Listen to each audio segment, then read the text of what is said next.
Civil जज परीक्षा की उत्तीर्ण छात्रा काजल रानी को सम्मानित करने पहुंचे एडवोकेट एसोसिएशन के पदाधिकारी और सदस्य। आपको बता दें कि लक्सर क्षेत्र स्थित गंगनौली गांव की निवासी और वरिष्ठ अधिवक्ता की 25 वर्षीय पुत्री द्वारा लगातार कड़े परिश्रम से उत्तराखंड की सिविल जज परीक्षा पास किए जाने के पश्चात लगातार शुभकामनाएं देने वालों का तांता लगा हुआ है और आज भी इसका सिलसिला सिविल जज परीक्षा पास करने वाली काजल रानी के आवास पर दिखाई नजर आया है, जहां लक्सर एडवोकेट एसोसिएशन के पूर्व अध्यक्ष विकास पंवार के नेतृत्व में आज अधिवक्ता संगठन से जुड़े विभिन्न वरिष्ठ अधिवक्ता और सदस्य काजल रानी को शुभकामनाएं देने के लिए पहुंचे। इस दौरान मात्र 25 वर्ष की आयु में क्षेत्र के वरिष्ठ अधिवक्ता महक सिंह की पुत्री द्वारा सिविल जज की परीक्षा पास कर विशाल मुकाम हासिल करने पर विभिन्न अधिवक्ताओं द्वारा शुभकामनाएं देते हुए इसे क्षेत्र में गौरव का विषय करार दिया गया। इस दौरान सिविल जज परीक्षा पास करने वाली काजल रानी ने कहा कि जरूरी नहीं कि अमीर घर के बच्चे ही ऊंचाइयों को छुए, बल्कि गरीब और मध्यम परिवार के बच्चे भी उच्च मुकाम को हासिल कर सकते हैं यदि उनके द्वारा अपनी हिम्मत और लगन को बरकरार रखते हुए कड़ी मेहनत की जाए तो सब संभव है। उन्होंने कहा कि उनके द्वारा मोबाइल और इंटरनेट से इस तरक्की में अत्यंत सहयोग पाया गया। वहीं लक्सर एडवोकेट एसोसिएशन के पूर्व अध्यक्ष विकास पंवार ने खुशी जाहिर करते हुए सभी वरिष्ठ अधिवक्ताओं और सदस्यों के साथ पुष्प भेजकर काजल रानी के परिवार को शुभकामनाएं दी। आइए देखते हैं पूरी खबर विस्तार से।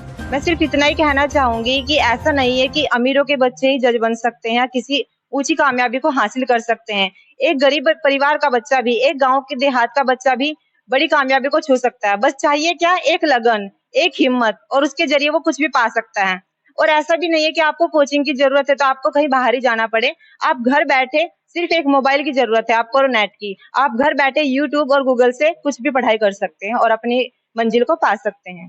बेटी हमारी हाई स्कूल से ही काफी लगन से मेहनत से पढ़ी। हाई स्कूल से लेकर ग्रेजुएशन तक टॉप नंबर लाई है। हर स्कूल में जिसमें भी गई ये प्रोफेसरों की और प्रिंसिपल की चाहती रही है, क्योंकि मार्क्स या काफी मार्क्स ला होती है और बहुत मेहनत से लगन से पढ़ती थी। बिल्कुल अलग रूम दे रखा था इसको, सिर्फ वही खाना पीने का ध्यान रखे थे और अलग रूम दे रखा था।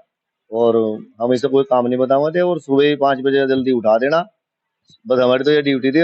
रात को 1 बजे तक, 1:30 बजे तक फिर या अपने आप लगी रहे थे। रोटी भी जबरदस्ती का खुआते थे, भाई रोटी तो खा लो, वो कर दी, नहीं तो पढ़ाई पे ज्यादा ध्यान रखते थे। देखिए, सबसे पहले हमारा एक सौभाग्य है कि हमारे लक्सर बार की एडवोकेट एसोसिएशन की एक एडवोकेट के रूप में एक हमारी बेटी जज बनी है। इसके लिए मैं इन्हें शुभकामनाएं देता हूं। और ये एक बहुत बड़ा रिकॉर्ड टूटा है। हमारे लक्सर से बहुत बेटे भी और जो बच्चे हैं बहुत गए हैं, इंटरव्यू तक पहुंचे हैं, लेकिन कामयाब नहीं हो पाए थे। ये पहला चांस है उत्तराखंड बनने के बाद। हमारी जो एडवोकेट एसोसिएशन लक्सर से पहली बार एक एडवोकेट लड़की हमारी जज बनी है, उनके लिए शुभकामनाएं देते हैं। और इनकी मेहनत और लगन इतनी कामयाब रही, इतना बढ़िया रहा इनका, वो जो भगवान से प्रार्थना करते हैं कि आप आगे भी ये इसी प्रकार से कामयाबी चूमे। और हम सब एडवोकेट एसोसिएशन की तरफ से हम इनका धन्यवाद करते हैं।